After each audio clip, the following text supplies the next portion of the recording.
नमस्कार मित्रांनो, राजमुद्रा अकॅडमी या यूट्यूब चॅनलवरती तुमचं स्वागत आहे. आपण राज्यसेवा मुख्याचा GS3 पेपरमधील या 4 भागातील 11वा चॅप्टर आंतरराष्ट्रीय व प्रादेशिक संघटना याचा अभ्यास करत आहोत.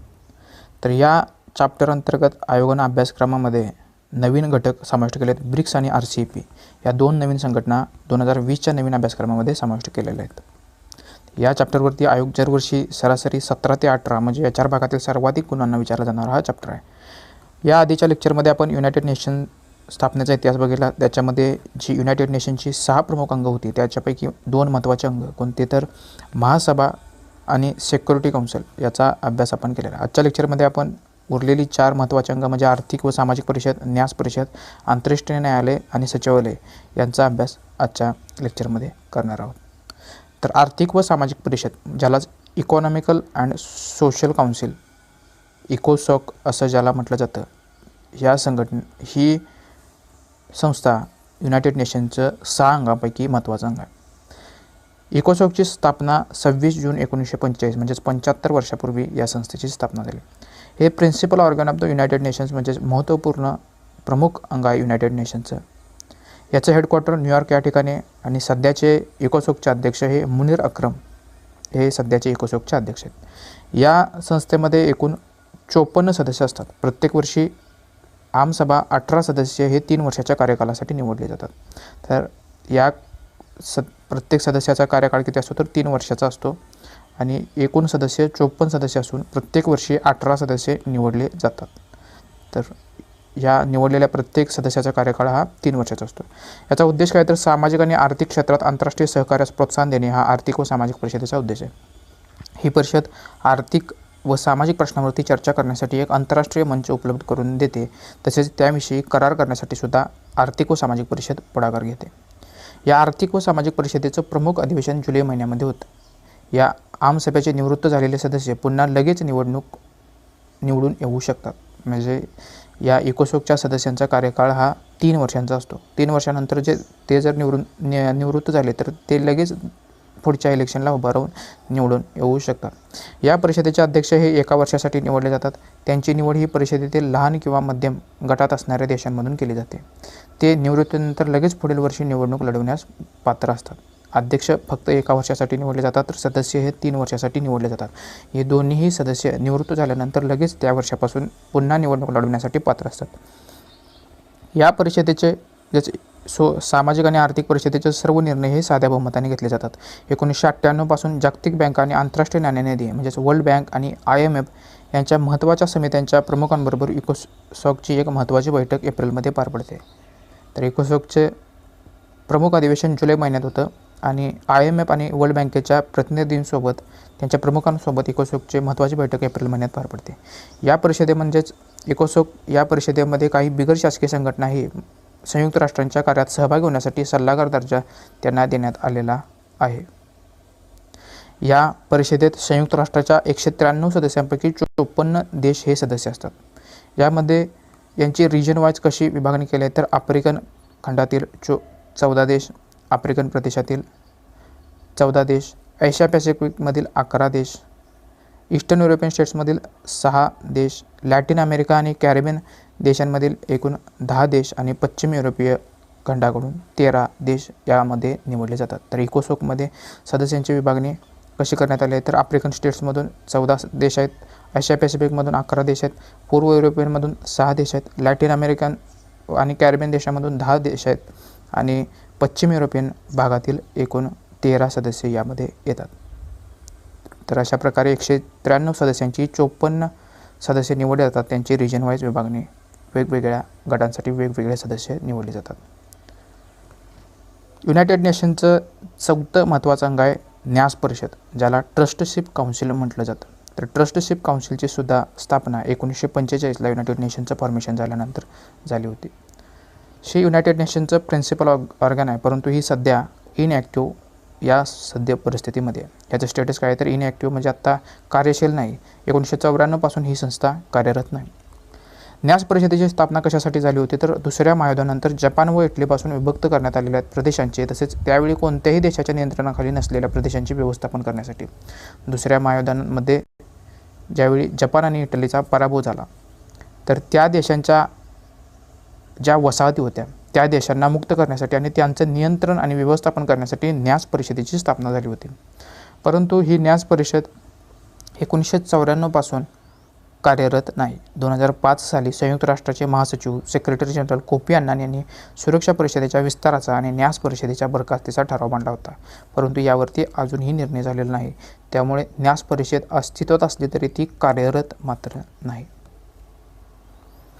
युनायटेड नेशनचं 5वं प्रमुख अंग आहे आंतरराष्ट्रीय न्यायालय, ज्याला इंटरनॅशनल कोर्ट ऑफ जस्टिस म्हटलं जातं. ह्याची सुद्धा स्थापना 1945ला युनायटेड नेशनच्या स्थापनेबरोबर झाली. याचं मुख्यालय कुठं आहे तर नेदरलँडमधील हेग या ठिकाणी ICJचं मुख्यालय आहे. या न्यायालयामध्ये एकूण 15 न्यायाधीश असतात आणि या प्रत्येक न्यायाधीशाचा कार्यकाल हा 9 वर्षांचा असतो. या न्यायालयामध्ये वापरली जाणारी कार्यालयीन भाषा कोणती आहे तर इंग्रजी आणि फ्रेंच या भाषेचा वापर केला जातो. या न्यायाधीशांची निवड कोणामार्फत केली जाते तर आमसभा आणि सुरक्षा परिषदेमार्फत ICJचे न्यायाधीश निवडले जातात. आंतरराष्ट्रीय न्यायालयीन न्यायाधीशांची निवड ही आमसभा आणि सुरक्षा परिषदेद्वारे केली जाते, परंतु यासाठी पूर्णतः वेगवेगळे मतदान होते. म्हणजेच युनायटेड नेशन्स सिक्युरिटी काउन्सिलकडून त्यातून बहुमत प्राप्त करावे लागते. त्याचबरोबर आम परिषदेकडून सुद्धा बहुमत प्राप्त करून यातील न्यायाधीश निवडले जातात. म्हणजेच उमेदवार निवडून येण्यासाठी दोन्ही ठिकाणी त्यास स्पष्ट बहुमत आवश्यक असते. आंतरराष्ट्रीय न्यायालयाची सुरुवात 1945ला झालेली आहे. याच्यामध्ये 15 सदस्य असून कालावधी प्रत्येक न्यायाधीशाचा 9 वर्षांचा असतो. न्यायाधीशांची निवड ही न्यूयॉर्क येथील आमसभेमार्फत होते. 15 न्यायाधीशांपैकी एक अध्यक्ष आणि एक उपाध्यक्ष हा 3 वर्षांसाठी निवडले जातात. तर न्यायाधीशांचा कार्यकाळ हा 9 वर्षांचा असतो आणि अध्यक्षांचा कार्यकाळ हा 3 वर्षांचा असतो. ह्या अध्यक्षाच्या निवडीसाठी गुप्त मतदान पद्धत वापरली जाते. यासाठी जे 15 न्यायाधीश असतात तेच मतदान करतात. 15 न्यायाधीशांची विभागणी कशी केलेली आहे तर रिजन वाईज आफ्रिकेतून 3 असतात, लॅटिन अमेरिकेतून 2 सदस्य असतात, कॅरिबियन देशातून 3 सदस्य, आशियामधून 5 सदस्य, पश्चिम युरोपमधून आणि पूर्व युरोपमधून 2 सदस्य असे एकूण 15 सदस्य निवडले जातात. ICJचे कार्य काय तर आंतरराष्ट्रीय कायद्यांच्या आधारे सदस्य राष्ट्रांतील विवादाचे कायदेशीर समाधान शोधणे हे आंतरराष्ट्रीय न्यायालयाचं मुख्य कार्य. संयुक्त राष्ट्राच्या घटक यंत्रणा आणि इतर विशेषीकृत संस्थांना न्यायिक बाबींवर सल्ला देण्याचं कार्य हे आंतरराष्ट्रीय न्यायालय म्हणजेच ICJचं न्यायालय. याची कामकाज पद्धत कोणत्या प्रकारची आहे तर हे न्यायालय फौजदारी न्यायालय नसल्याने युद्धविषयक खटले ICJ न्यायालयामध्ये दाखल केले जात नाहीत. तर ICJ हे फौजदारी न्यायालय नाही आहे, त्यामुळे युद्ध स्वरूपाचे खटले हे या न्यायालयात आणले जात नाहीत. हे न्यायालय त्यांचे कार्यक्षेत्र मान्य केलेल्या 1 किंवा अधिक सदस्य राष्ट्रांच्या विनंतीनुसारच एखादा दावा स्वीकारते. न्यायालयाचे निर्णय हे सदस्य राष्ट्रांवरती बंधनकारक असतात. या विरोधात अपील होऊ शकत नाही, मात्र निर्णयावर पुनर्विचार होऊ शकतो. निर्णय जो ICJने दिला असतो त्यावरती पुनर्विचार होऊ शकतो, परंतु त्याच्या विरोधात अपील होऊ शकत नाही. आणि हे जे न्यायालयाने दिलेले निर्णय असतात ते सदस्य राष्ट्रांवरती बंधनकारक असतात.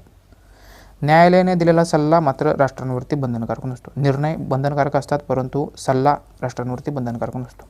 केवळ सदस्य राष्ट्रेच या न्यायालयासमोर खटले दाखल करू शकतात. म्हणजे ICJ या न्यायालयासमोर जी युनायटेड नेशनची 193 सदस्य राष्ट्र आहेत तेच फक्त खटला दाखल करू शकतात. एखादी खाजगी व्यक्ती किंवा संघटना आंतरराष्ट्रीय न्यायालयात खटला दाखल करू शकत नाही.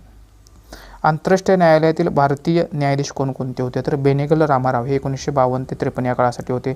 नागेंद्र सिंग हे 1973 ते 88 या काळात ते अध्यक्ष होते.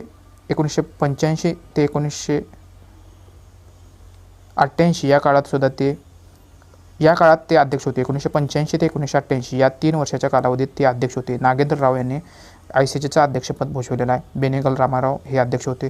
रघुनाथ पाठक हे 1989 ते 1991 या काळासाठी ICJचे न्यायाधीश होते आणि सध्या दलवीर भंडारी हे दुसरा कार्यकाळ त्यांना लाभलेला आहे. ते 2012 ते 2021 या काळात आंतरराष्ट्रीय न्यायालयाचे अध्यक्ष होते आणि दुसऱ्यांदा यांची 2021 ते 2030 या कालावधीसुद्धा निवड झालेली आहे. तर आत्तापर्यंत 4 भारतीय न्यायाधीश झालेले आहेत. कोणकोणते तर बेनेगल रामाराव, नागेंद्र सिंग ज्यांनी अध्यक्षपद भूषवलेलं आहे, रघुनाथ पाठक आणि दलवीर भंडारी हे ICJचे आत्तापर्यंत झालेले भारतीय न्यायाधीश आहेत. आंतरराष्ट्रीय संघटनेचं शेवटचं प्रमुख अंग शेवटचं प्रिन्सिपल ऑर्गन हे सेक्रेटरीएट म्हणजे ज्याला सचिवालय असं म्हटलं जातं. तर सचिवालयाची स्थापनासुद्धा 1945ला युनायटेड नेशनच्या स्थापनेबरोबर झाली. याचे secretary general of United nations हे याचे हेड असतात. याचं मुख्यालय न्यूयॉर्क या ठिकाणी. सचिवालय संयुक्त राष्ट्राच्या मुख्यालयातील तसेच जगातील विविध ठिकाणी असलेल्या आंतरराष्ट्रीय स्टाफचा समावेश या सचिवालयामध्ये होतो. त्यांना इंटरनॅशनल सिव्हिल सर्वंट्स असे म्हणतात. या सचिवालयात युनायटेड नेशनचं जे सचिवालय आहे त्याच्यामध्ये कार्य करणाऱ्या स्टाफला इंटरनॅशनल सिव्हिल सर्वंट असं संबोधलं जातं. सचिवालयाचे सदस्य हे देशाचे नसून संयुक्त राष्ट्राचे प्रतिनिधित्व करतात. याचे प्रमुख कोण असतात तर सेक्रेटरी जनरल असं या सचिवालयाच्या प्रमुखाला म्हटलं जातं, म्हणजेच महासचिव असं म्हटलं जातं. यांचा कार्यकाळ हा 5 वर्षांचा असतो. सचिवालयाच्या महासचिवांचा कार्यकाळ 5 वर्षांचा असतो. महासचिव हे संयुक्त राष्ट्राचे मुख्य कार्यकारी अधिकारी असतात. युनायटेड नेशनचे मुख्य कार्यकारी अधिकारी कोण असतं तर महासचिव हे युनायटेड नेशनचे मुख्य कार्यकारी अधिकारी असतात. सध्याचे महासचिव कोण आहेत तर अँटोनिओ गुटेरेस हे 2017 या काळापासून युनायटेड नेशनचे महासचिव आहेत. त्यांचा कार्यकाळ हा 5 वर्षाचा असतो आणि ते संयुक्त राष्ट्राचे मुख्य कार्यकारी अधिकारी असतात. संयुक्त राष्ट्र सदस्यसंख्या युनायटेड नेशनची सुरुवातीची स्थापनेवेळी सदस्यसंख्या किती होती तर 51 होती. सध्या 193 सदस्य आहेत. भारत या संस्थेचा संस्थापक सदस्य आहे. स्थापनेवेळी भारत ब्रिटिशांच्या साम्राज्याखाली होता तरीही त्याला संस्थापक सदस्याचा दर्जा प्राप्त आहे. जे देश संयुक्त राष्ट्र सदस्य झाले तेव्हा ते स्वतंत्र नव्हते असे कोणकोणते देश आहेत तर भारत, बेलारूस आणि युक्रेन, फिलिपाईन्स आणि न्यूझीलंड हे देश ज्यावेळी युनायटेड नेशनची स्थापना झाली ते परतंत्र्यात होते, म्हणजे ते स्वतंत्र देश नव्हते.